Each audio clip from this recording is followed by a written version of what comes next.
Hi අපේ construction කරන යාළුවන්ට නම් මේක දන්නෝ මේක කියලා දෙන්න දෙයක් නැහැ.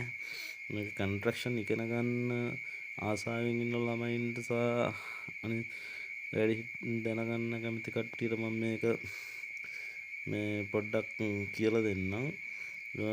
මේ ටේප් එකේ මනින්න පුළුවන් අඩි ගාන තමයි මෙතන තියෙන්නේ. මේ 16 පීට් කියලා. මේ ටේප් එක සම්පූර්ණම දිග අදින්න පුළුවන් මේ ස්ටීල් ටේප් එක අඩි 16යි. එතකොට මීටර 5ක් කියන ප්‍රමාණය තමයි මේක අදින්න පුළුවන්. ඒ ටේප් එක මේ ටේප් එක මේක අපිට බ්‍රෑන්ඩ් එකක් ප්‍රොමෝට් කරන්නේ මේ මීටර 5 කියන මේ ටේප් එක. මේක අපි ගත්තට පස්සේ මේක අපි මුලින්ම මේකේ අඟල් මනින්නත් පුළුවන් මිලිමීටර වලින් මනින්නත් පුළුවන්. මේ ලංකාවේ මේ දෙකම පාවිච්චි වෙනවා. පිටරට නම් මිලිමීටර විතරයි පාවිච්චි වෙන්නේ. අපිට මේක දැන් අපි ගත්තට පස්සේ මේ උඩ පැත්තේ තියෙන්නේ ලොකුවට දුර තියෙන්නේ අඟල් වලින්. මෙතන තමයි අඟල් 1 අඟල් 2 අඟල් 3 අඟල් 4 අඟල් 5 එහෙම තියෙනවා. ඊට පස්සේ මේ පැත්තේ මිලි තියෙනවා. ඊට පස්සේ මෙතන 1 කියන්නේ තියෙනවා සෙන්ටිමීටර් 1යි සෙන්ටිමීටර් 2යි සෙන්ටිමීටර් 3යි සෙන්ටිමීටර් 4යි සෙන්ටිමීටර් 5යි කියලා. මේ සෙන්ටිමීටරයක් ඇතුලේ මිලිමීටර 10ක් තියෙනවා. ඒ 10 තමයි මේ කොටස් 10කට වෙන් කරලා තියෙන චූටි කෑලි වලින්. ඊට පස්සේ එහෙම අපි අඟල් පැත්තට ගියොත් අඟල් පැත්තේ තියෙනවා වෙන් කරලා තියෙන මේක නූල් භාගේ කොටස් විදිහට තමයි මේ ටේප් එකේ වෙන් කරලා තියෙන්නේ.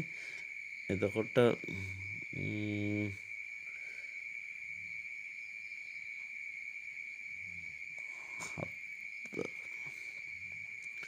ඒ විදිහට තමයි වෙන් කරලා තින්නේ.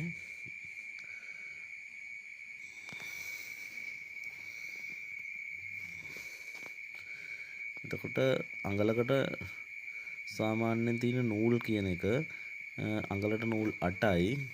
ඒ 8 තමයි මේ දිගේරි කෑලියෙන් වෙන් කරලා තින්නේ. අපි මේ දෙකේ ඉඳලා 3ට බැලුවොත් මෙතන තියෙන දිගේරි කෑල්ල 1යි. මෙතනට කොටස් 2යි මෙතනට කොටස් 3යි මෙතනට කොටස් 4යි මෙතනට කොටස් 5යි මෙතනට කොටස් 6යි මෙතනට කොටස් 7යි මෙතනට කොටස් 8යි. එතකොට මේ කොටස් 8 ඇතුළ ආයි 4ට බෙදලා තිනවා. ආපහු මේ එක කොටසක් 4කට බෙදලා තියෙනවා. කියන්නේ මේකේ නූල් භාගයයි නූල් කාලක් වෙනකන් මේක බලන්න පුළුවන් මේ ටේප් එකේ. එතකොට මේ සමහර ටේප් වල මේක බෙදලා තින්නේ 16ටයි. මේක නම් 32කට බෙදලා 32කට බෙදලා තියෙන එක කොටසක්. මේකේ මනින්නලේ කියන්නේ ටිකක් ගොඩක්ම ලේසි. එතකොට සාමාන්‍යයෙන් අපිට ගත්තොතින් මිලිමීටර් වලින් ගත්තොත් සාමාන්‍යයෙන් මේක අපි ලොකු ඩ්‍රෝවින් එකක් වගේ බලනකොට ඒක මිලිමීටර් වලින් දාලා තිබුණොත් අපිට කැල්කියුලේට් කරගන්න පුළුවන් සාමාන්‍යයෙන් මිලි 25ක් අඟලයි කියලා තමයි ඩ්‍රෝවින් වල හදලා තියෙන්නේ. මේකේ සාමාන්‍ය විදිහට ගත්තොත් ඒකේ පොඩි වෙනසක් තියෙනවා.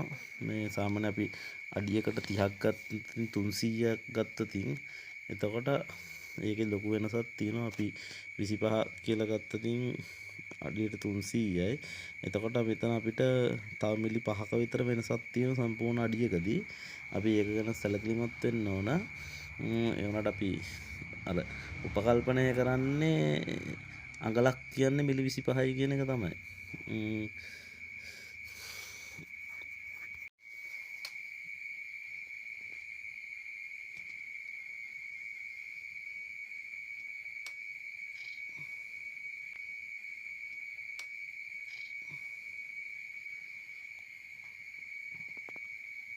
ඔන්න යාළුවෝ අපි බලමු. මේක රතු පාටින් 10 තියෙනවා. 10යි කියන්නේ මිලි 100යි. 20යි කියන්නේ මිලි 200යි. 30යි කියන්නේ 300යි. 40යි කියන්නේ 400යි. 50යි කියන්නේ 500යි. 60යි කියන්නේ 600යි. 70යි කියන්නේ 700යි. 800යි. 900යි 1000යි 1000යි කියන්නේ සෙන්ටිමීටර 100යි මිලිමීටර් 1000යි. ඔක තමයි ටේප් එකේ තියෙන්නේ. අනිත් ටික අඩි ගත්තට පස්සේ අඩි 1යි කියන්නේ අඟල් 12යි. අඩි 2යි කියන්නේ අඟල් 24යි. අඩියට අඟල් 12යි. ඒ විදිහට තමයි මේක ටේප් එක ඉස්සරහට මේකේ සයිස් එක ඒ ටික කියලා දෙන්න පුළුවන්. දැනට එතනින් වීඩියෝ එක නවත්තනවා. ඔයාලට වීඩියෝ එක හොඳයි කියලා හිතුණා නම් වීඩියෝ එකට ලයික් එකක් දාලා කමෙන්ට් එකක් දාලා ෆලෝ පාරක් දාලා තියාගන්න. අපි හැම ටූල් එකක්ම ගැන ඔයාලට කියලා දෙනවා. අපි මේකෙන් පටන් ගත්තේ ටේප් එකක් සාමාන්‍ය අල්ලන විදිය ගත්තතින් මේක යට බටන් එකක් තියෙනවා. ඒ බටන් එකෙන් බ්‍රේක් කරන්න පුළුවන්. මේකෙන් මෙහෙම අල්ලගත්තට පස්සේ මේ ස්විච් එකෙන් ලොක් කරන්න පුළුවන්. අපි මේ යට බටන් එකෙන් දැන් අපිට ඕන ගන්න මේ හිමිහිට ටේප් එක අකුලන්න පුළුවන් යට බටන් එකෙන් අල්ලලා. මේක තමයි ක්‍රමය. මේකෙන් තමයි ලොක් ඇඟිල්ල තියලා ප්‍රෙස් කරගන්න පුළුවන්. මේකෙන් තමයි අපි ටේප් එක උමනා ගන්නට ඇදලා ඉවර වෙලා මේක මෙහෙම උමනා ගන්නට ඇදලා ඔහොම ලොක් කරන්න පුළුවන්. මෙෂර් කරන වෙලාවට ඒකට තමයි ඒක තියෙන්නේ. මේ බටන් එක තියෙන්නේ ටච් ඇදලා මෙහෙම අල්ල ගන්න පුළුවන්. එතකොට තාපස්සට එන්නේ නැහැ. ඒක අතහැරියාම තමයි එන්නේ.